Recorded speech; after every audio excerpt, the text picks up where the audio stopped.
اللهم إني عبدك وابن عبدك وابن أمتك ناصيتي بيدك ماض في حكمك عدل في قضاؤك أسألك بكل اسم هو لك سميت به نفسك أو أنزلته في كتابك أو علمته أحد من خلقك أو استأثرت به في علم الغيب عندك أن تجعل القرآن ربيع قلبي ونور صدري وجلاء حزني وذهاب همي۔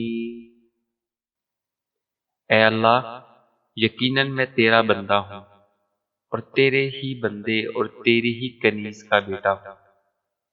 میری پیشانی تیرے ہی ہاتھ میں ہے، مجھ میں تیرا ہی حکم جاری و ساری ہے۔ میرے بارے میں تیرا فیصلہ مبنی بر انصاف ہے۔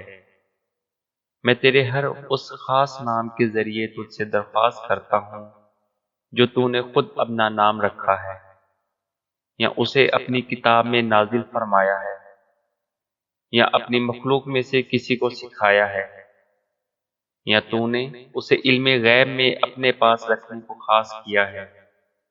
میں درخواست کرتا ہوں کہ تو قرآن مجید کو میرے دل کی بہار بنا دے اور میرے سینے کا نور، میرے غموں کا علاج اور میرے فکروں کا تریاق بنا دے۔